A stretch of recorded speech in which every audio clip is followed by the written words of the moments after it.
Welcome to the fourth episode of the Let's go! podcast. We have a very special guest with us today, Sruly Friedman, who we'll introduce shortly. Then we're going to go through the scores and the upcoming matchups and the standings, and then we're going to hear from the great Jacob Birn.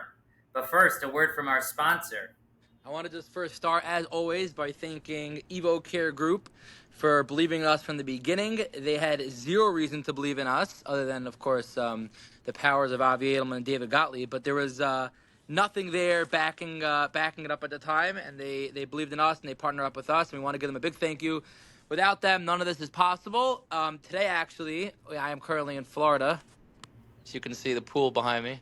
Wow. Today we are. I am going to be dropping off a nice thank you gift for Mr. Evo Care Group himself, and maybe we'll get some status content for that to show you guys as well. Thank you, Evo Care Group, for everything, and let's get started. Let's get started. So we're here with Mr. Sruly Friedman. Sruly has the unique distinction of playing in the Titan League for Switch On Solutions, but he's also a sponsor of the Nashville Getaway Black Sox. Somehow the Nashville Getaway didn't make somehow Nashville Getaway didn't make it onto the jersey, so we owe you one, Sruly. We're gonna try again in the summer. Yeah, well, we already established that Nashville Getaways is coming over to the stronger side, as Sruly will take his Nashville Getaways will take his talents to Team Edelman in the summer, and we'll have Team Nashville Getaways. So, Sruly, you know Avi a long time. Where do you guys know each other from? We go way back. I think we originally met during Corona when we went upstate, and no one was really leaving the house. And we went up to, what was that camp called? I think it was Nagila. We went up to Camp Nagila. Our holy Shiva went to Nagila. Yeah. And Avi came for a weekend. Which yeshiva? Chavetz Chaim went up to Nagila? Chavetz Chaim went to Nagila, and the only reason why I remember him is because I remember playing softball against him one time in my life. I think it was maybe right after I came back from Israel, first year in Israel, and we were playing this softball game, random pickup game in some random Five Towns park. One of the turf fields, one of the very small turf fields. One of the humongous, really far off, walled fields, obviously. And I just see everyone's chilling, having a good time, being as monim, right before Pesach. And then there's one person who's clearly taking it 48 times more seriously than everyone else. And so I'm like, oh, okay, this is cute. This would be some good competition. And then I realized this guy's the pitcher. It's like, okay, this is cute. Whatever. I guess he must really, really like softball. And then whatever. Then this guy who seemed to be such a good pitcher and very, very into it, I hit it over the wall the first time. So that's how I knew him, and that's how I. You hit it over the wall off of Avi? Whatever. So obviously I hit a home run the first time, and so then I had just remembered him once we came back to Nagila. So before we move on, what's really failed to mention is that after his short pop-up that went over the wall because of how shallow it was, Sruly then almost broke his ankles striking out. I think he literally broke his arm striking out against me the next time. What happened? I think he broke his shoulder or something. He swung so out of his shoes and my shoulder. That was the first time that my shoulder popped out, and then I just realized that I'm from just like everyone else, and. So you guys actually don't go back that long. That's 2020.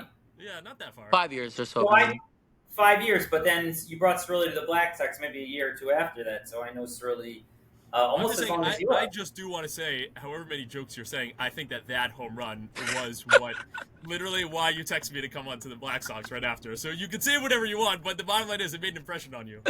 That might have been true, by the way. That's a good point, because I'm trying to think, we knew each other, we met in Nagila, but why would I ever think of asking you to join one of my softball teams? So maybe that home run did leave an impression. It's a good point. And for better or for worse. Right. Well, Sruly ended up being a very powerful hitter. I'm pretty sure the 2 springs I was together with you guys on the Black Sox, he finished ahead of you in the batting average race. I won't confirm or deny if that's true or not. I'm actually not totally sure, to be honest. I have no clue. No, we'll take that and run with it. The one thing we all have in common is that unfortunately we have yet to accomplish our goal of winning a spring championship. But this year is the year to do it. And this year's. Yeah. Speaking of which, how's your experience been in the newly revamped HSL? It's really. To be honest, I am definitely very impressed with the updates that have been done. I only ended up playing that week 1. I missed week 2 for unknown reasons, but I definitely am very impressed that the league sprung up from I think we had 4 or 6 teams the other years, and there's been there's just a ton more talent and a lot more good competition, and things are much more official, and it definitely makes it much more fun to play in. Even the fact that we got jerseys this year, I don't even remember if we had jerseys the other year. So all in all, it's just a much more fun experience, and it's good to be with the boys and really, really good talent all around. That's great. And what's your experience been as a sponsor? How are you enjoying all the perks? Listen, I mean, until I really get the name on the jersey, I think that'll seal the deal for me. I would say so far so good. It's always good to get in on the ground level of a new and upcoming, I guess league and business, and so it's good to be a part of things. Well, Sruly, why don't you tell the audience about the powers of David Gottlieb's blurb that got you some attention right off the bat on the status? We had to definitely talk about that a little bit. Why don't you tell the viewers who may be watching and thinking of potentially sponsoring one of our many upcoming leagues, whether it's the girls youth league, the boys youth league, our upcoming basketball in the fall, softball in the fall. I don't know how much the Jewish girls youth is going to use Nashville for, so I'm not sure about that one. But no, we're talking about all the many sponsors watching this podcast. Really, they want to hear the story of how much of an investment it is for them to be an HSL sponsor. No, it definitely is, and I think even, I'm not sure when it was. I remember it was a Friday afternoon, right before Shabbos, and I think the status had gone up, and then maybe within 42 seconds of the status going up, I got text from someone, which was obviously really, really great. So that definitely means that it goes to a good cause, and it's super, super helpful. And obviously we sponsors very much appreciate that. But I think even before that happened, I think I was so impressed with I'm trying to think of the right words, but that when I said I was going to be a sponsor, just the dynamic duo of the Dave and Avi coming after me to actually solidify what my logo would be and what my blurb would be. And I think that definitely made an impression on me. I think it was literally within I'd probably say you guys gave me 3 days, and then the real harassment started. It's what's the logo gonna be? What's the blurb gonna be? But listen, I'm definitely a tough guy to get to respond to messages, but I think you guys broke through. So what is Nashville Getaways? So that's a good question. Nashville Getaways basically started a couple years back. And a friend of mine and I went down to Nashville, and I think we had a short stopover, and we had never seen it before. You're allowed to give that friend a shout out if you'd like, Sruly, but you don't need to.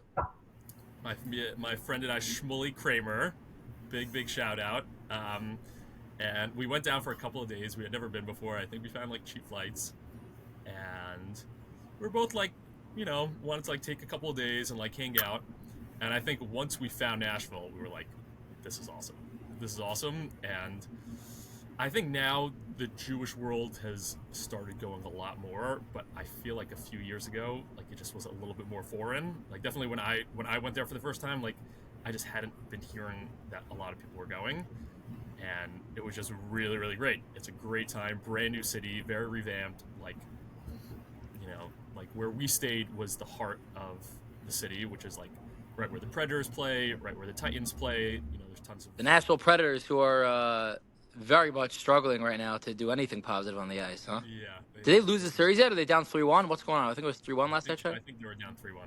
Yeah. The last time I checked. So what? You're telling us all about Nashville. What is Nashville Getaways? So after going to Nashville 2 or 3 times, we realized instead of instead of just going to Nashville and just like renting like a hotel each time or renting an Airbnb each time, we started having such a great time there, just with like the music scene and like everything that was going on, that we decided to just get an apartment and we would stay there, and then we would just rent it out the times that we weren't there. And I think that, really like sparked an idea, and we've been trying to build off that like ever since. So now we're trying to, I guess, like extend this to as many people as we can, and just have people stay with us, and in one of our apartments. And like it's been like a cool journey, I guess. And we just think like a lot of people would just enjoy what Nashville has to offer. So we like started getting apartments, and our apartments are for like short-term rentals and stuff online and Airbnb and stuff like that. So, And Sruly, what's the difference? What's the perks of going through you and supposed to go into like Airbnb.com, whatever that thing is, and just renting out a random Airbnb? well, I mean, Airbnb, a lot of times you don't know what you're gonna get, so you can Right. like really. I mean, like it's really hit or miss, because you have no idea who you're gonna be. It's not a hotel, and the reality is that Nashville, if you want to be like in the thick of things, it is easier to get like an Airbnb. The only downside is that it could be scary depending on who you're staying with. But obviously, like we do have like really really good reviews. Obviously, Of course. anything we try to help out. Let's just say our HSL members and people who go through those avenues. And we're also like located right in the heart of things, so like it's all within walking distance. So like everything that you would want to go to, whether it's like stadiums or like the museums, or even go to like the live music on Broadway, like it's all within walking distance for us. So like we think we offer like a good combination between that and like high class hosting that I think people would be interested in. And is this what you do full time? So this is what I do part time. This is half. I'm between that, and I am a ticket broker. So I think between those two things, it makes for an exciting life. Where do HSL tickets to HSL games rank among the I would commodities? say, listen, they're definitely on the rise. I'll give you that. They're definitely on the rise. Sruly, we're thinking of selling tickets to our HSL championship games coming up with the Legacy and the Titan game. They're thinking of charging, $150 a pop, I think it is. The tickets now, it's like, what is it? To get into the Garden, what is it, $150 minimum? But for the playoffs now, like $450 minimum? Yeah. Listen, you guys are doing the pre-sale. You're on the pre-sale right now. Right. So I think we're right up there with them. I think we can match those prices. Listen, I hope you guys sell out before the end of this podcast. I want to. A whale's gonna come in and scoop them all up. Literally. Sruly, so when I was on the Black Sox, well, now I'm still on the Black Sox, but the previous iteration of the Black Sox, you were one of the premier hitters. I would say I don't want to leave anybody out. Yourself, Ari Moscovich when he showed up, bases clearing Zinn. Moshe Feintuch on the Black Sox back in the day too, before he started. That was a while ago. So we had a good crew. We definitely had a good crew. Yeah. Even Lowinger was in the Black Sox last year. Yeah, that's true. Lowinger is a great hitter. So, Sruly, I was always very impressed with how you could get, not just hit, but hit for power off of some of the premium pitchers. Who would you say is toughest pitcher that you faced? Who do you struggle against? Who's a good pitcher that you feel like you own? Give us some insight into your hitting and who you enjoy hitting off of. Interesting. That's definitely a good question. What's that? That's definitely a fair question. I'm trying to think. We got Steve Pollen, we got Menachem Diamondstein, we got Ash, we got Kaufman, we got a lot of good pitchers. You got Avi Edelman too. I'll definitely say for some reason, I definitely do have to give him credit, but I feel like Diamondstein is definitely, I don't know what it is. He gives me trouble each time, and there's definitely a lot of movement there, and I feel like I pop out to second base every single time I face him. So I definitely give him a lot of credit. I think I've gotten in RSK I got like one good hit off of him. But besides for that, he's a pretty shut down guy. Yeah, he's got that big fast, that rising fastball up and in. That's extremely hard to do anything on it. Yeah, if you look, once things start moving, it gets a lot harder. We're actually having Dynasty on the podcast next week, so we could give him a little bit of Ooh, nachas. tune in. Yeah, Yeah, definitely pass on the word. I give him a lot I of will. credit. Yeah, we will. It's I feel like also it's very hard to be good. It's like hard to like get speed and like movement and stuff like that in softball. So So let's create a little bit of controversy here. A little bit of who do we think who does Sruly Friedman own? Which so-called top pitcher other than Avi Edelman does Sruly Friedman eat up alive at the plate and love facing? Come on. I'm trying to think because I don't Keep in think mind we are playing the Bombers this week. Oh, you're not playing though. No, you are playing. So we are playing the I Bombers am this playing. week. I'm playing the So, Bombers. so keep in mind we are playing the Bombers this week. So if you do wanna maybe Listen, I have no problem starting controversy. I just don't know how true that controversy is going to be. But I have no problem, like, I'll curse at anyone I need to curse at right now. I'm trying to, because I just don't think I've had like enough appearances. I definitely don't. Who else? Give me other big names. you got Steve Pollen. I'm trying to think of guys in the HSL. What about Ariel Cohen? Yeah. It's true. That's Ariel a Cohen. different Ariel league. Cohen's getting a lot of flack I to don't even know join. if that's legal move. That's a different league. Say that again, Sruly? Once we're talking about Ariel, I am going to give him a big shout out. His stuff has definitely sped up in the last like year or two. I have to give him a lot of credit. I remember playing him when we were like Black Sox versus Robins for like twice a year, and whatever. It was just, I think, a different time for him. He works very hard at his where pitching. he's been practicing, like in his backyard or something. But He's got a backyard. He's got a mound. He's got a whole setup. I don't know a mound. He's got a whole setup back there. Because his stuff has sped up. Like, Well, it's really get on board the move Ariel Cohen and the Robins to the Titan League train because we got hundreds of members on board that are rooting for that to happen. We would love to see Ariel. Yeah. To be honest, I mean, if I don't get picked up by maybe by the same team in the Titan League, I might switch over to the Robins next year. I don't know. Depends who the highest bidder is. With all these Robins blowouts, these Robins are running through teams like water. If you can't beat them, join them. All right, so Sruly won't help us out with any content for this, for this Steve Pollen game coming Sunday. So we'll leave that alone, I guess. We tried. Yeah, I've never been like a big controversy guy. I'm not gonna lie. Sruly goes about his business. He mashes. He wins batting titles, and then he moves on. Then he buys some property in Nashville. Some people from Queens are much more low key. So we've had a pretty good Queens representation on the podcast. We had your old schoolmate Shlomo Levenger on. Ooh, Shlomo Levenger magic. Yeah, that's right. I have to give that guy a lot of credit.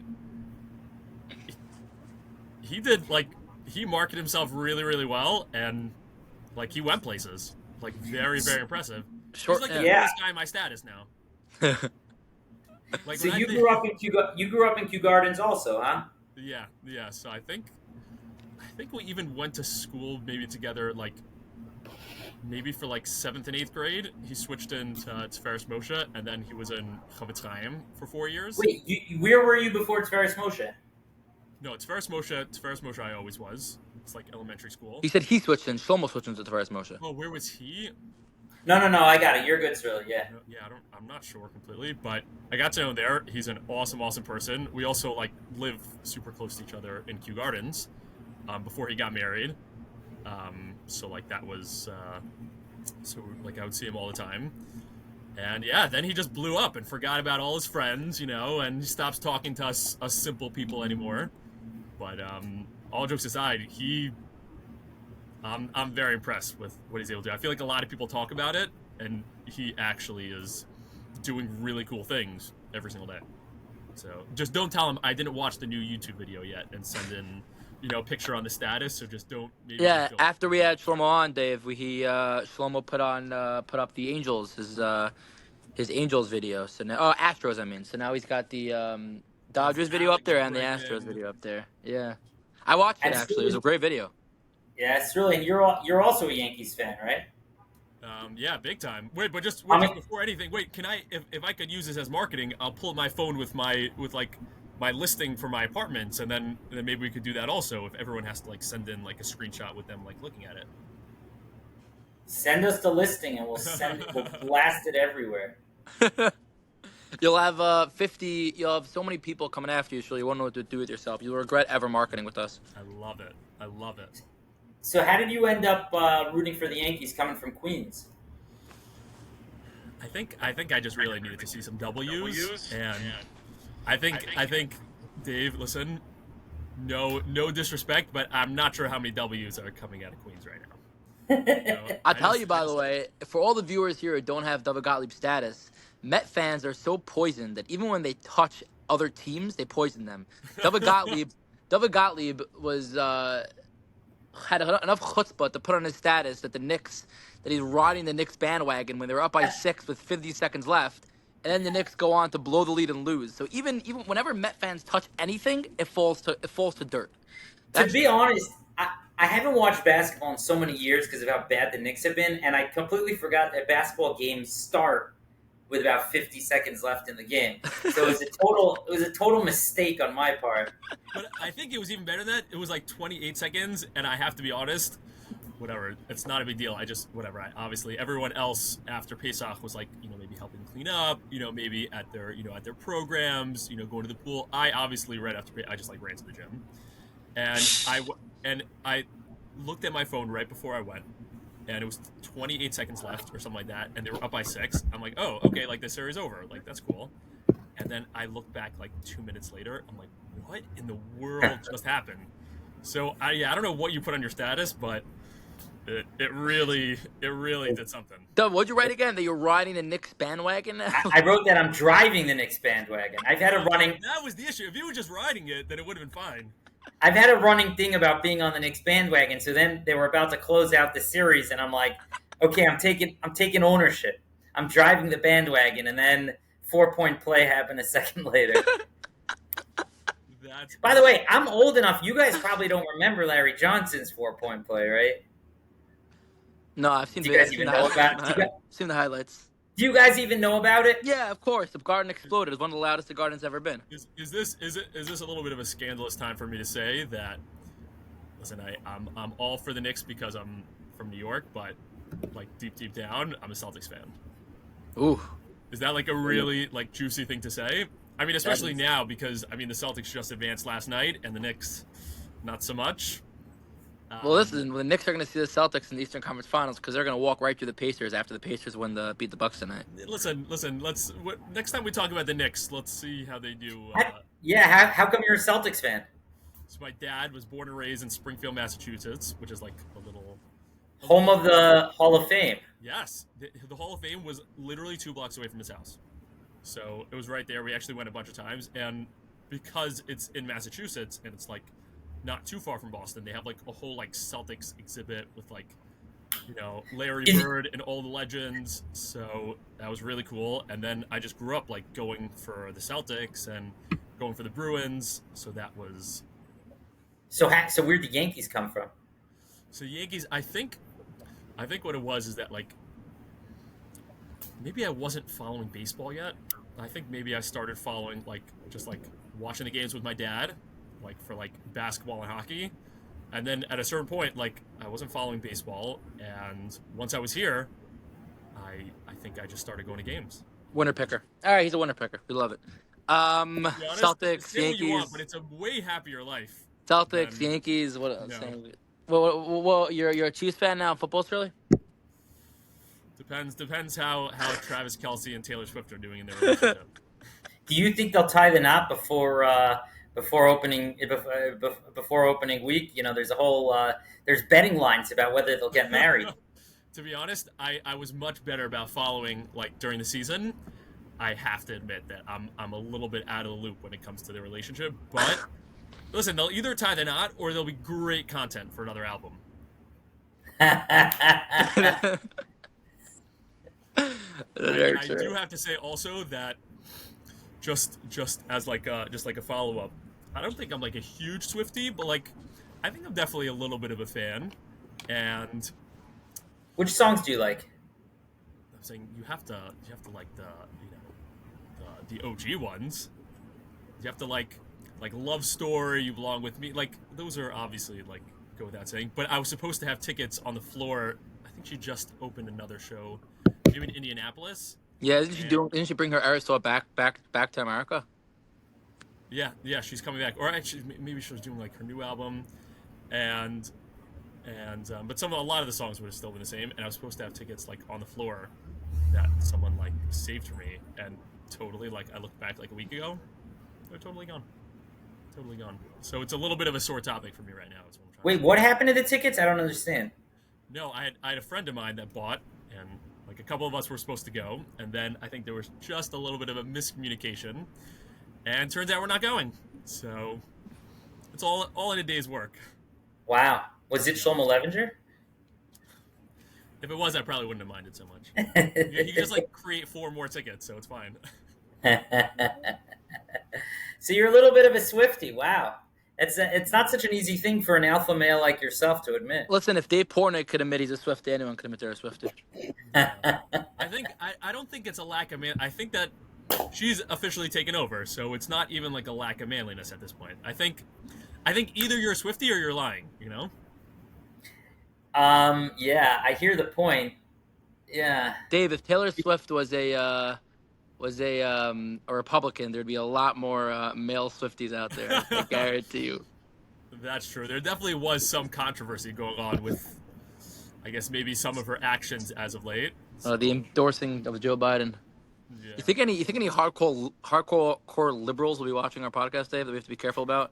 We don't want to be what's the word called? We don't want to be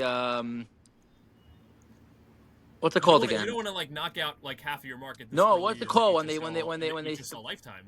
When they take big platforms and they what's it called, Dave? Come on, you're Cancel culture? Yeah, we don't want to be canceled by the liberals. Yeah, I would all keep the liberals. very, very middle of the road until you guys like really blow up.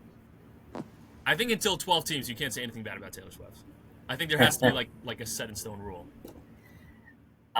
So what feedback do you have for the HSL, Sruly? What are the areas of improvement?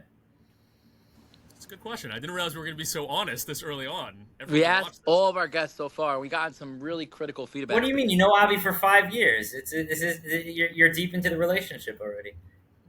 I guess not by Taylor Swift standards. Anything could happen at any time. Let me think. Let's go through. We can go through the criticisms we've gotten so far, if that'll help you, Sruly.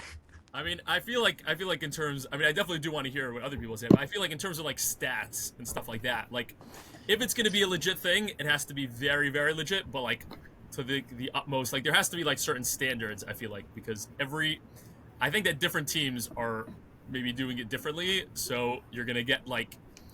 If you have like a very lenient stat keeper on Team A that plays in pack that hits 4 home runs a game, which is what I heard, and was the earlier controversy, then those MVP votes might look a little bit different than the team that played with no wall, and also I think just in general, like there's going to turn into a lot of controversy if it's like a serious thing that's being taken seriously, but people like judge it differently. And you'd be surprised how it's not only the. It's not even the legacy guys who are playing for the first time in the league, like who are super into it. Like the Bombers, they're like super like bishita about every single stat and every single pitching and hitting stat. So it's a good point. I think we got something similar last podcast that we did on the stats situation. We also had. Avi, Moshe Zinn was complaining about your extremely harsh scoring. I actually gave him an extra hit. Did he really? I did. I am a very liberal scorer. You just complain a little bit to the commissioners, and your average goes up from 350 to 550. It's like Amazon. Like if you say that you don't like one half a thing about your item that you ordered, they'll just give it to you for free. So don't start doing that. It would be neat if we could get official scores at each game. That would be pretty cool. Yeah, once we have a $5 million budget, Dave, then we'll. Well, if Nashville Getaways would perhaps grab one of the corporate sponsorships, we might have the funding. Listen. I'm gonna see how my stats look at the end of the year, and then maybe we'll rediscuss. Incredibly, the top 5 in batting average were all sponsors of the HSL. What a coincidence. To be honest, it's a business. It's a business like anything else, and you have to just treat it like that. I had a question for you guys who are both good hitters, very strong hitters. Glenn Zuckerman, he's hitting something like 800. And Glenn Zuckerman is the winner of the Yankee Legend tickets, by the way. So he's winning the world right now. Really? Yeah. Is He's that public coming. knowledge? Yeah. It was revealed last week or something. Glenn Wow. Zuckerman, congratulations. So I had a question for you guys. He's hitting about 800 in the Titan League. Would his average be higher in the Legacy League, or it's just impossible to hit 1,000? Meaning, there's hitting 800 is almost like you're playing automatic baseball. Here and there, you hit a line drive. There's got to be something in statistics where you're going to hit a certain amount of line drives right at somebody, or I don't know, hit a sharp ground ball that a guy dives for. Do you think his batting average would be higher with pitching that was not as competitive as the Titan League, or is there just a maximum batting average somebody could have? I don't know. It's pretty hard to get higher than 800. 800 is pretty incredible, but also there's a couple things. Glenn's a professional hitter. He's been hitting for years. He's in the words of Steve Pollen, he's the best. He's the best hitter to ever play softball. The best Jewish hitter to ever play Wow. softball. With Steve Pollen. He's on with the Steve, Bombers? yeah. Glenn's on the Bombers. He's a first baseman. You would know he is. He's their first baseman. He's the one who dropped the throw from third that would have completed Steve Pollen's opening day no hitter the first week. Really? Yeah, it's So on I guess camera. the It's real on question video. is, even though he's batting 800, is Steve still pissed off at him that he screwed up on that? That's a good point. I don't know. Also, a lot of times, like, shout out to Shlomo Levinger, like we spoke to him last week, but our team, we faced Shlomo Levinger. We had a crazy good hitting team last week. We scored 1 run. He did nothing but just throw the ball over the plate. So a lot of times, when you're facing softer pitching, a lot of times it's harder for players to hit. So really, ask Moshe Zinn. Moshe Zinn's the king of he's the king of hitting hard pitching. Comes to soft pitching, he struggles. So like, He's an automatic out. No, we don't call no. We don't want to say that. Whoa! We're getting a little feisty out here. Moshe Zinn's coming off of one of the most dynamic game-winning hits after an Edelman and Friedman single to walk off our Monday night team. Moshe's awesome. 2-1 win. Big 2-1 win opening day. Moshe's, I think, one of my biggest recruits that I've had to any of my teams. One of the biggest, not recruits. I would say one of the biggest underdogs. He was on my team in Romu for like a couple summers, and he was a good player. And then I brought him onto one team. Once he was on one team, I literally snagged him to like every single team I ever played softball on. Yeah, it happens to be. I think we were like all right as the Black Sox like 2 years ago in the spring, and I'd never seen this guy before. And then like he jumped onto the scene, and did he win MVP that year? I think he did. He had to. He also had that big grand slam against Steve Pollen, which should have won us the the championship until Edelman collapsed in the sun. But we don't want to talk about that. But I just do want to bring out that we were missing, maybe 1 or 2, pieces in that game against Shlomo Levinger a couple weeks ago. So maybe that would have to do with it. Sruly Friedman is claiming that we scored 1 run because Sruly Friedman wasn't there. I'm just saying there were some pieces missing. So Sruly, Avi and I are going to get to the week ahead in the HSL. Are you able to stick around while we go through it? We enjoy the camaraderie, enjoy the input. If you have to run, you can go, but we'd love to have you stick with us while we talk about the upcoming schedule. No, let's hear it. Dave, before we start, I wanted to break up the 2 segments a little bit. I want to give a big shout out to my wife, Liada, actually, besides for everything she's done for allowing me to be crazy. Besides for her allowing me to be literally busy every second of the day with building this, and building any company in general takes a lot of time, which is huge. And I really don't have enough words to thank her, but I'm also actually using her phone right now. Something you guys don't see behind the scenes. David Sruly, all-inclusive, all-in-one like deal here. Yeah, David Sruly, we're very patient as I'm currently in Florida. My laptop's not working. The family laptop's not working. My phone's not working. So she has given up her phone now for the past 34 minutes and 17 seconds, allowing me to record this podcast. And probably going to need it, maybe again sometime soon. So I want to give a big shout out and a thank you to my wife. And now let's move on. Let's talk. So let's start with the Titan League, because both you guys are in. Sruly's in the Titan League. So Switch On Solutions. You guys are 3-3. You're in second place, and you're facing the Bombers this week. That's right. and you Correct. have one game against you have one game That's this it. week. Yes, 8 So o'clock. really the premier, I would say there's a couple of matchups to look out for. One is Avi Edelman. How are you going to be facing? What are you going to do against Glenn Zuckerman? It's a great question. Glenn happens. I say there are certain players that I happen to feel like I'm really, really good against, and certain players that I just can't get out. And it seems like no one can get out Glenn, but Glenn's one of them. Like whatever I do, I pitch him inside, he hits the left. I pitch him outside, he hits the right. I pitch him over the middle or low, and he pokes to center. He's a professional hitter. So the answer is really nothing. You just have to limit him as much as you can. No big hits, singles, and try to How do you force limit him. him? You try to force him. You try to pitch him inside. You move your field one way, but if you miss, he hits the right center. It'll be a double or a triple. But you try to.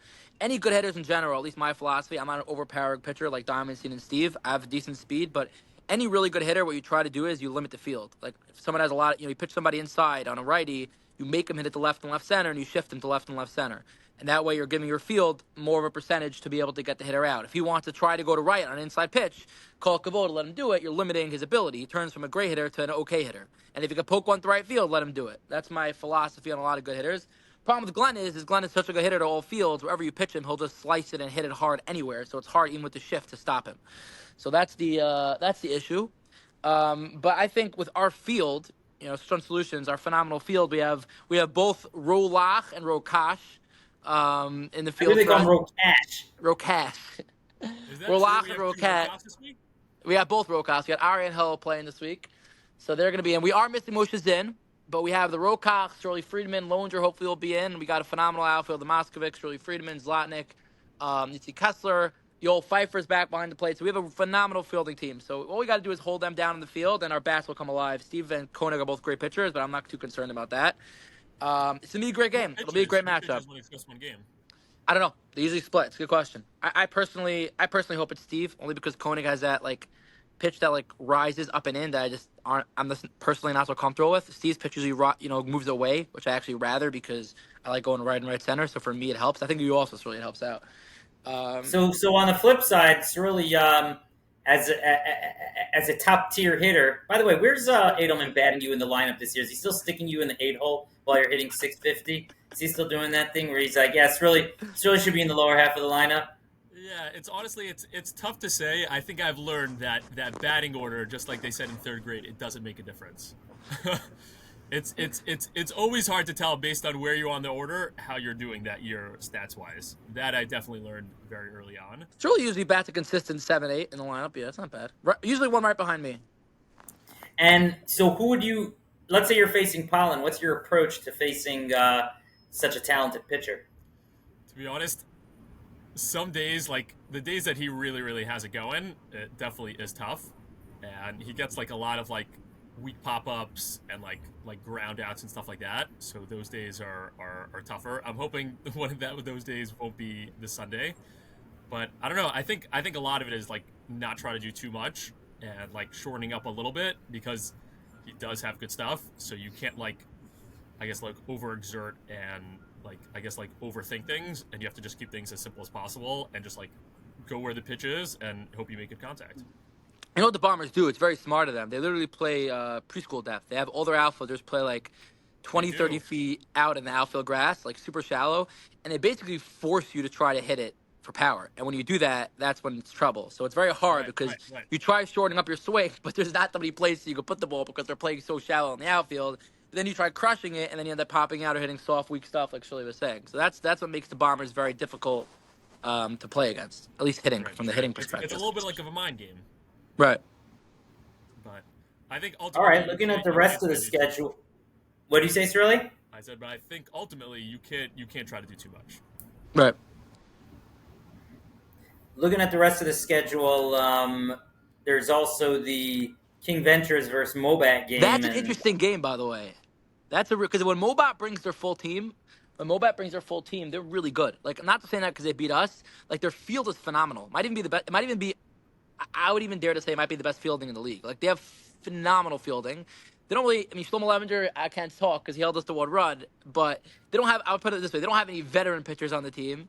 So King Ventures might get the might have a decent time at the plate. But their field is phenomenal. When you have a phenomenal field, in softball, it could always be a game. So I'm not saying it'll be close. It could be, it will be, but I wouldn't be shocked. I wouldn't be shocked if you have a surprise coming out of that game. And Especially, Diamondstein's pitching. I don't know. I think Kaufman's pitched, but Kaufman's phenomenal too. Kaufman hasn't let up more than 2 runs against any team so far this season. Wow. Right now, Diamondstein's looking for players, guys. We need Diamondstein and Queens. These Queens fields for these five towns all stars. Driving half an hour apparently is too much to drive for I'm softball. just saying, all the Queens people go to 5 towns in West Hempstead, so. Yeah, like we got it. We got to get these five towns guys to wake up and start making the trip into Queens. Come on. All right, let's switch over to the Legacy League. This is an interesting one. We're going to be seeing Jacob Birn later today. He's actually facing Ariel Cohen Sunday. And he's got Sruly, I don't know how much you know about the Hawk in the Legacy Leagues. Ariel Cohen is abusing the other teams. He's given up utterly abusing the other teams, and Jacob Birn, the captain of Addictive Ads, has a lot of feelings about that. He's playing the Robins. I'm just saying, I think you guys think you benefited from the HSL being revamped. I think Ariel Cohen's the real winner. He's literally obliterating everything that's going on down there. It's true. So that's an interesting matchup. And then my team, the Black Sox, are playing the Crew. That's a great matchup too, by the way. The Crew is a great team. I think the Crew is one of the top teams in Legacy, and I think they could also give the Robins a run for their money if they have their full team. They're a really. So I'll say for my team, we had 2 disappointing come from behind losses. How do you say it when you give up 2 late leads? They blew a lead. We blew 2 leads in a row.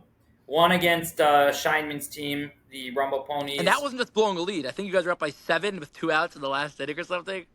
No, it wasn't that bad.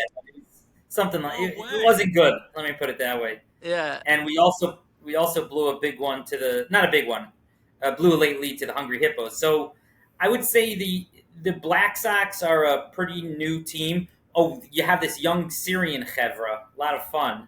We should actually have them on the podcast, Avi. I got to give a shout out to my new Syrian brethren, Joey Al-Hadef, Alan Furstai, Maurice Pardes. Shoot, I'm missing one. He's gonna kill me. And one other Syrian. So we're sort of like still learning how to gel. They come from Brooklyn. Aren't they all Shmuel Rada's like classmate? Like they're in his class? No, they weren't Shmuel their teacher? Yeah, Shmuel's funny because he teaches in all these high schools, I think, as a way to recruit talent to his team. That's the kind of operation he's running. Oh, Jacob Casson is the last one. Who would have killed me? So I would say that we have a talented team, but kind of raw, I guess, and blowing those leads, we were complacent, and so I would say this week is really a must-win game for us.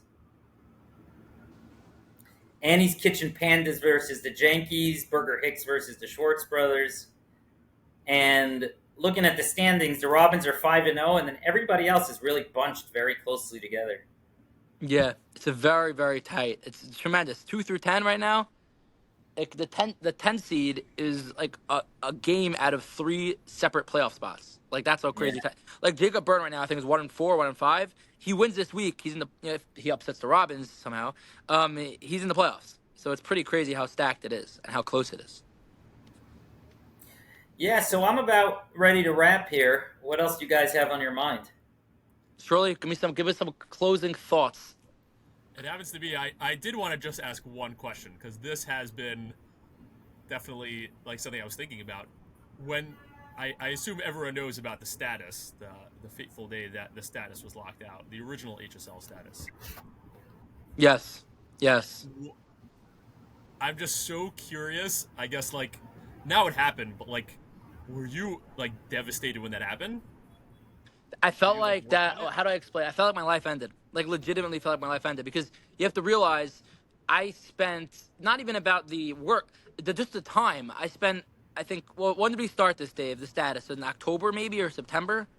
I spent a good, 6 months of time, literally time and money, of efforts really building the status. Like, just to get to 500 followers. And it took literally this is way before we were doing any recruiting. So I was every second of the day messaging people, giveaways, saving people's numbers, putting people into raffles, 400, 500 people, writing them down, doing it super high mystery, everything.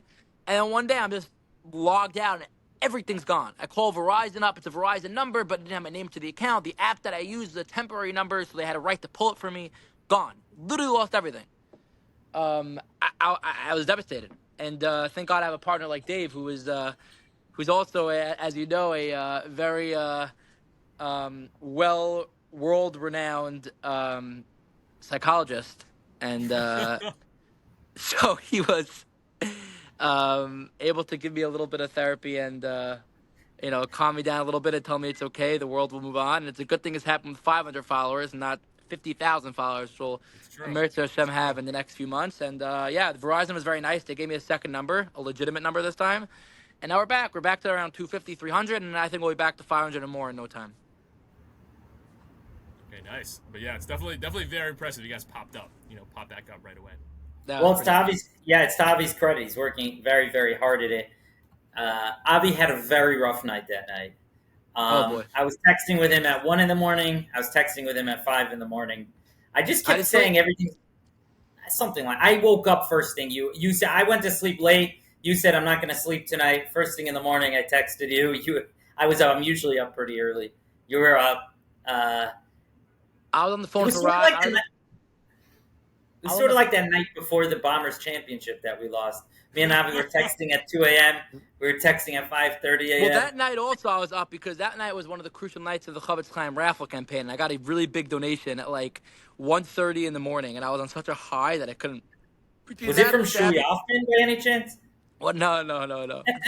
between that and the championship game, there was no way I was getting any bit of sleep. But yeah, that was crazy. I was on the phone with Verizon from like 9 to 2 or 9 to 1:30 that day. Like, it was insane. It was absolutely insane. Crazy. All righty. Well, Sruly, thanks so much for coming on. Thanks so much for being an HSL team sponsor. Please send the link of your listings to me and Avi so we could blast it out. Yes, on the status that you mentioned, and hopefully we'll have you on again soon. And good luck against the Bombers on Sunday. Sure. Thanks a lot for having me, guys. Yeah. Thanks, Shirley. We appreciate it. And thanks, everyone, for tuning in. We'll see you for the next one. Jacob Birn coming your way.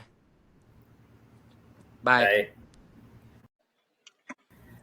All right. We have with us Mr. Addictive Ads himself, Jake Birn, captain of the Addictive Ad Vipers. What is up, rabbis? Avi, David, thank you for having me. Always a pleasure to be on the phone or be on a podcast or be in a group chat with you two. I know I made it when I get put on in a group chat with David and Avi. That's how I know I've made it to big league status. So thank you for having me. As soon as the interview's over, delete my number, okay? You might want to after all the smack I'm going to talk, even though I'm 1-4, but that's okay. Also, the Mets and Cubs are tied right now, so who knows? The underdog story is what we love to hear about the most at the HSL, right? That's why we built this legacy league, right? We want the underdog teams to win it all, and we'll get into that shortly. What do we got going, Jake? What do we got cooking up? What's cooking up? I got cooking up. First of all, you talk about being 1-4, but you're a game and a half out of the 2 seed. The league is so close that if we beat the Cohens somehow, not the Cohens, the Robins by 16 runs, even though he shouldn't be in this league, I said it, he shouldn't be in this league. We might be the 1 seed at that point, past Ariel if we beat by 16 runs. Yeah, but Jake, the word on the street is that you went 2 for 3 off Ariel Cohen last night. So maybe. So 2 for 3, 1 for 3 with the arrow. You say tomato, I say tomato. It's all the same difference. That's not. In Ariel Cohen's book, he's got you down to that 1 for 3 with an arrow. He ain't got you at no 2 for 3. He's got me down for 0 for 3 with 2 errors. Not that guy. But no, Ariel's a great competitor. He's super serious. I love the angle he brings to HSL about making it a more serious league. He always makes it exciting. So shout out to him for really bringing that tenacious effort to the HSL league. It has to be brought by someone. On my Wednesday night league, the Addictive Ads Kiddish Clubbers, We did pull out a 4-3 game in extras. That was Wednesday night last night. So that was pretty exciting. And I had a chance to look at Ariel's pitching. He looks spot on. I'm surprised we won. Yeah, so good luck on Sunday. Maybe you'll keep the good times rolling. I was gonna say you got to carry it over. Carry it over to Sunday. Yeah, got to carry it over. Definitely. So what's on tap, guys? What's up? Well, first of all, it's pretty crazy. If you guys do beat the Robins, by the way, I just looked at the standings. With a little bit of help, you're not only in the playoffs, but I think you move up to like the 5 seed or 6 seed. Like that's how close things are. It's pretty crazy. Yeah, but the league's tight, the league's competitive, the league's close. And I think each team still has a chance to be as high as a 3 seed. That's exciting, definitely. How have you been enjoying the HSL so far? So far it's been a very, very organized and good league. Kudos to Avi. Really, you've done a good job. You've been good at communicating towards people and captains about what's needed, what the outlook is, what the expectation is to being a captain. Avi did a really good job of that.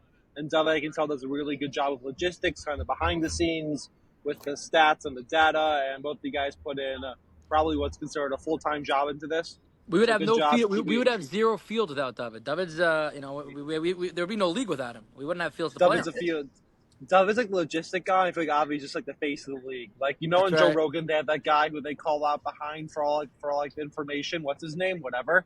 We'll call him Jimmy. Like obviously, so Jimmy, what's going on? And David takes care of whatever Avi wants him to take care of information he needs. So good job, you two. You guys make a good commissioner roster. Thank you. Yeah. We'll take it. We'll take the compliment. Dave, you'll take the compliment. Good. I'll take the compliment, especially coming from a whale like Mr. Addictive Ads. Why don't you tell our audience about your company, which I'm technically an employee of? And so is HSL, by the way. And so is the HSL. That's right. Look at that.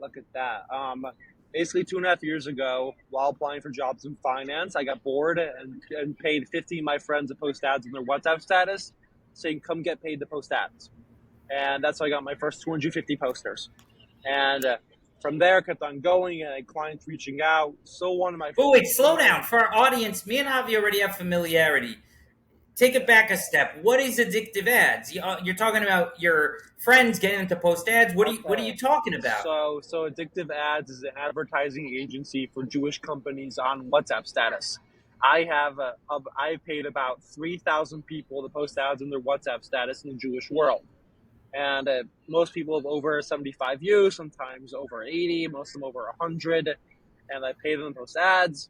And yeah, that's basically what it is, where companies will come out to me and say, I want 200 people in Brooklyn to post my credit card repair ad. What can you do? And I make it happen. That is the business. And how it kicked off, as I was starting on before, is that I paid 50 of my closest friends to post an ad on their WhatsApp status saying, come get paid to post ads. They all joined. And then after that, I had my first couple companies in, and 2 of my first companies that I ever worked with still work with me today. So that feels really good. And from there, I've just gotten more people to pay, and more people. And thank God, I have about 1,800 people on posting ads for me, probably every 6 months. How many clients? So, yeah. How many clients do you have? So right now I probably have 11, actually about 13 returning clients that work with me almost once every 2 months, which is very exciting.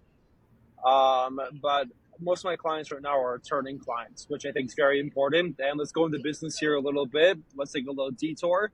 Your most important clients are your returning clients always. What I've noticed is that 10% of your clients will give you 90% of your business. The other 90% are either too much of a headache or will find reasons to be angry at you at your business. So that's a little business detour that I've learned that 90% of your business comes from 10% of your clients. That's all it is. And this all started from just being strictly bored? Like you didn't have any idea? This all started from literally me being in my Heights apartment before I was married, being strictly bored. I was bored and had an idea, and I did it. It's as easy as that. Of course, I think I hopped in at the right time, and that's most of the startup world also. I believe that most of why startups succeed are whether or not you're in the right time frame for a startup to succeed. But yeah, that's basically what happened. So I want to share something funny. I've become a little bit known among some of my friend groups for posting controversial WhatsApp statuses like today, which we won't get into because we don't want to get canceled. But what started off is that I never used to post on WhatsApp, and then Jake got me to start posting for addictive ads, and my friends would get very upset at me, and they'd say, "What? All you're posting is ads? Let's see some real content." So then it took on a life of its own.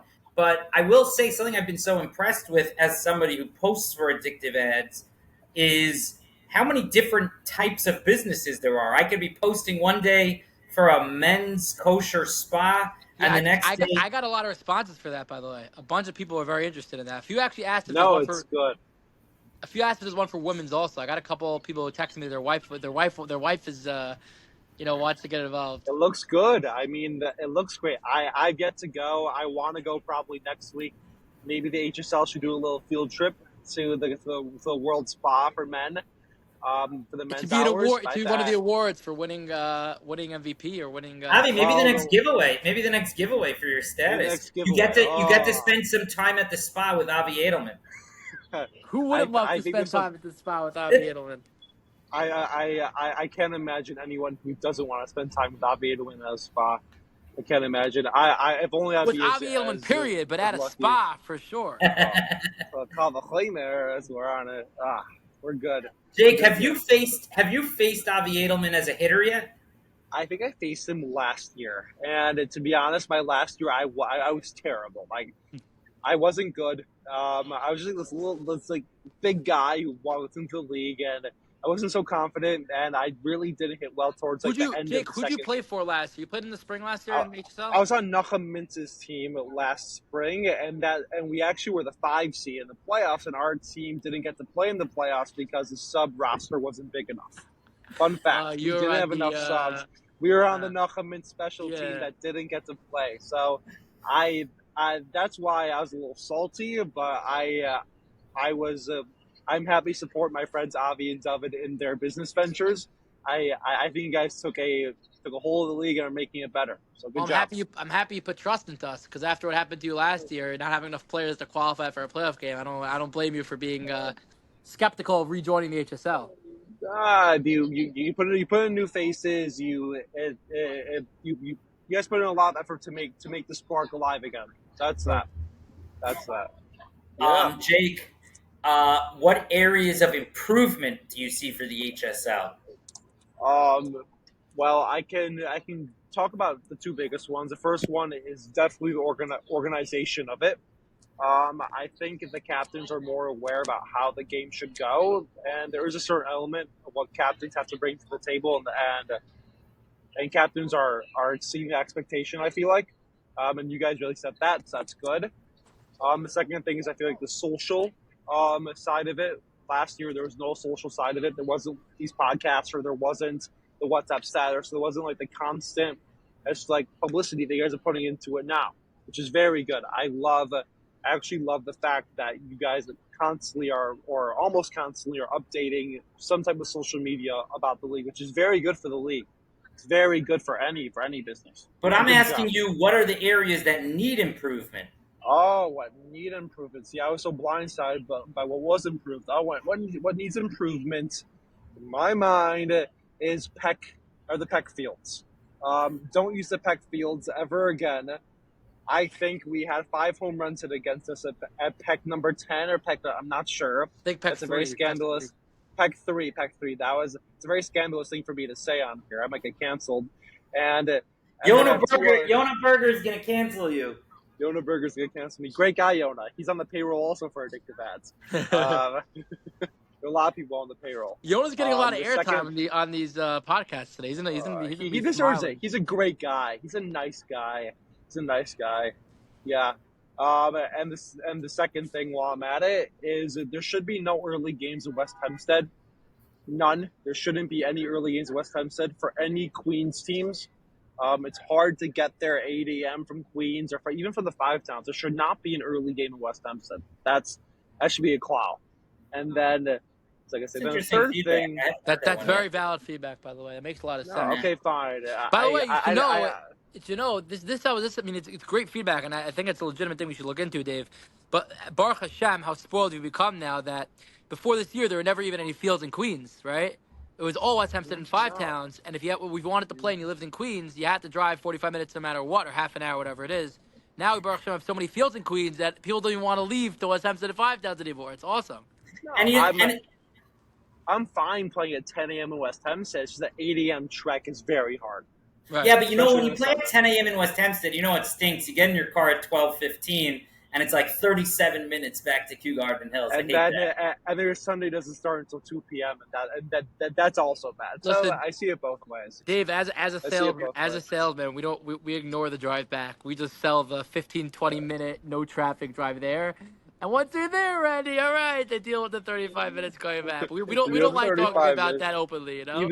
You pull it in and then you let the Exactly. guy experience the good. You And live then in ship him You off live in like a Brooklyn, bag. all right. It's 23, 24 minutes away there. 50 minutes way back. Oh, okay, 23 minutes to So get there. Sunday afternoon on the belt can kill someone. That's okay. No one's Um, checking. No one's checking the ways from North Windermere Park to Brooklyn. They're checking from Brooklyn to North Windermere Park. What time you to leave to get there at 8 o'clock. I see the steam coming out of its ears right now. Why is he saying this? Why is he saying this? Why is he saying this? I see the steam coming out of him. No, I think it's the steam from my tea. Whatever it is. Is that tea, David? Yeah. I'm very economical. I drink my Starbucks in the morning. Not an addictive ad sponsor, by the way. And then I Sorry. have a tea for the afternoon, which I make in my office. Oh, okay. That's good. That's good. It's very special. The third thing I want to talk about is improvement, and this is something you couldn't have known before. Is the level of the B League. I do call it the B League, and that's fine. It is a B League. It's Legacy versus Titan. We'll call it the B League. Ariel Cohen should not be in the B League.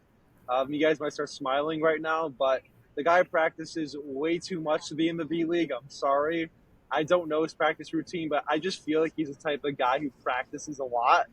And I don't know if this is true or not. I'm guessing he does, but he seems it's good because he brings some tenacity to the B League, but also he's too intense to be in the B League. That's the thing, where he's like throwing curves and like knuckleballs and like sliders in one arm and one wind up softball and whatever. That's that. But besides that, you guys were in a very, very good league. Call a vote. Good job.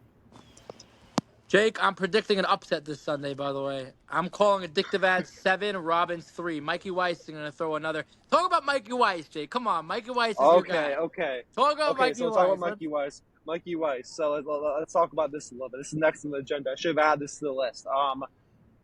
I think I have a man crush on Mikey Weiss these days.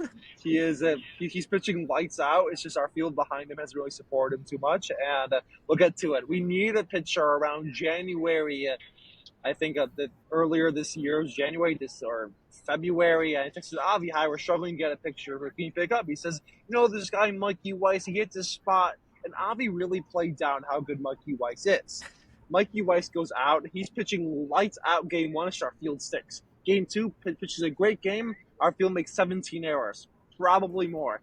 Game 3, we must have made 5 errors in the field. I don't think he had an earned run. No earned runs, this guy. Game 4, he pitches a shutout because our field can finally play and not make errors. Straight up a shutout. And then last night, I called him and basically said, come out and play Wednesday nights. And he was out like this. He pitched a great game. Unbelievable pitcher. Great guy. He should be winning the Cy Young Award because Jake, the one pushback on you is that, I mean, we'll see how many runs the Robins put up off of Mikey, but you're making the case that if your team was making the plays, maybe you're 4-1, maybe you're even 5-0. If we're making plays, we're at least 3-2. We're at least 3-2. So maybe there's a little more parity with the Robins than you're giving credit for. I just think the Robins make good plays. I just think the Robins are pretty much they're not efficiently perfect, but you have Ariel Cohen who's pitching curveballs out there, so that that's why I think of knuckle headers. So I don't curveballs. He's throwing knuckle curve screwballs. He's throwing ephus pitches out there, literal like R.A. Dickey out here. I like that Mets call. Did he play for the Mets? Very good reference, Jake. That's good. You were like 7 years old. Did he almost win the Cy Young at one point? He won the Cy Young. He actually beat out Kershaw, and I think Kershaw should have got it. I was rooting hard for Dickey because this was during some of the Mets' many lost years. The only thing to root for that year was really Dickey. Kershaw had a great year. He had a great year. Kershaw finished with a marginally better ERA than him, but I think they gave it to Dickey because it was just such a cute story. He's a great baseball story. I think he was injured like really badly, then he came back and pitched very, very well. So it was a great baseball story. While we're on the Major League Baseball topic, let's talk about my White Sox. This might be the worst White Sox team ever. Can I interrupt you for 1 second? I think Jake is the first White Sox fan I ever met in my life. Okay, now I'm on board with that. I'm number 2. Same here. I didn't know White Sox fan until right now. This would be the worst White Sox team ever. And beyond that, this might be the worst baseball team ever. They have won 6 games in like 30 games. Worse than the A's? Worse than the A's of last year? They're going to be worse than that Tigers team that barely won 50 games. They're going to be – I don't think they've won 50 games. They are going to be so bad this year. I smashed every single under I can find in any sports book while we're talking about this. I smashed the under in any single sports book I find. They are terrible. They are so bad. And me and Devin have spoken about this a little bit on, just some group chats. The 2005 White Sox team, that team does not win a World Series any other year. That is the most lucky team ever. You have Paul Canera, who's not a Hall of Famer. You have Jermaine Dye, who's not a Hall of Famer. I don't even think Frank Thomas was playing so much on this thing. You have Joe Creed, who's not a Hall of Famer. Scott Pitsennik, who's terrible. You have you have all these no-namers. Jake, let's have an impartial person decide this. Would you take a fluke World Series victory over the Mets of the last 25 years? Jake says he has it harder as a White Sox fan than I do as a Mets fan. But what I say is he has a World Series. I said this earlier, and I'll say it again. Being a Mets fan, it comes along with a lot more than being a Met fan. When you're a Met fan, you're a curse to society. We brought it up earlier in the podcast, but Jake, I'm assuming you follow Dave's statuses, and as we said earlier, with Sruly on the line, Dave single-handedly caused the Knicks the, Game 5 loss. So, that wouldn't have happened if he wasn't a Met fan. So being a Met fan just alone is worse because of the curse that comes along with being a Met fan. So even though it may be, if you're talking White Sox versus another team, I don't know, fluke, but being a Met fan, in and of itself is just horrendous. So let's, that's my opinion on that. Jake, is that background the real background behind you? It's gorgeous. Am I getting distracted by something real or fake? No, that's the Java Center. I'm actually here for a business expo. I have a happy hour in about 2 hours, so I'm getting pregame for that here with you guys. I was going to say, ramped up. Good. But no, I'm at the Java Center. It's a small business exposition. It happens to be a great conference for all these small business owners. Avi and David, I'll see you here next year, please. Please come. Are you there representing Addictive Ads?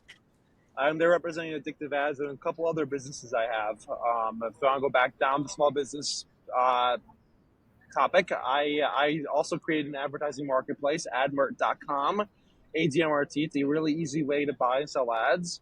I also created another business called Kosher 11. This is going to be exciting. Kosher 11 is a WhatsApp bot that you can text a food and a zip code, and it'll show you the cheapest place to buy it in your area. That's cool. Pretty cool, right? I didn't know about that. Pretty cool. Kosher 11. I'll How do you find time for 3 different businesses, Jake? Scheduling your day very well and being able to plan very well. That's all it is. It's just a plan. That's all it comes down to. Block your days, plan, get a routine. Easy as that. Jake's a pure entrepreneur. We'll see. I don't know. Well, Avi, it's interesting. It's interesting you say that because I wanted to ask Jake. I know Jake now for about 2 years, and he's I guess what you could call a self-starter. He starts his own businesses.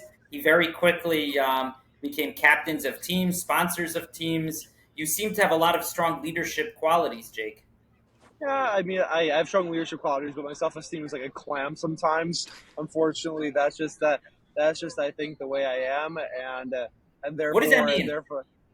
I don't know. It's I don't always feel confident, and that's just probably life at this point. We all just are kind of second guessing things, and I also think my anxiety. I'll be open to talk about this. My anxiety forces me to take control of certain situations, and if no one else gets 10 players on a team, and if I'm not even a captain, I want to do it because I want to put up a fair fight.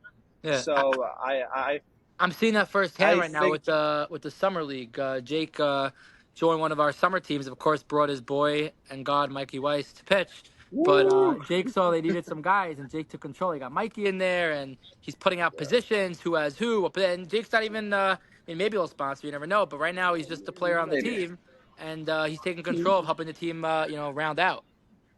I also think that's of course a good and bad thing in the world, and I think that's something good that comes out of my, I guess we can call it anxiety.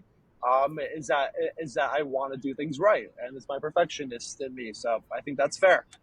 The good and bads and everything. We can get really inspirational here. Call us inspiration on HSL podcast. Inspiration with HSL. Call us HSL that let episode, please. HSL Let's Go podcast with many O's, HSL. because Let's. if we're with one O, Ooh, that's the copyright of Tom Brady's podcast. I don't want Tom Brady coming after us. how many O's is it? 7 or 8? I think we have 4. How many O's is it, Dave? Something like that. How many do you recommend, Jake? 7. 7 O's. I don't know why I felt like saying it. 7 O's.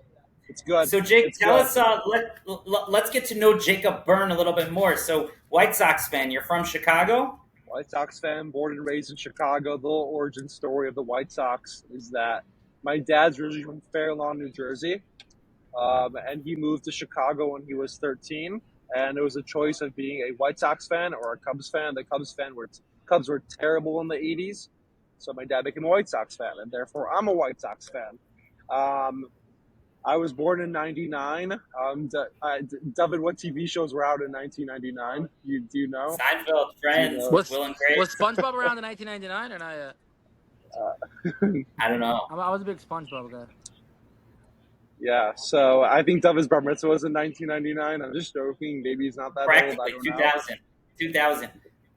Wow, Wow, David, I did this not to be bar realize. mitzvah at the same year that the Yankees beat the Mets in the World Series. That's impressive. The story of your Tough life, year. David's a dinosaur. The story of his life.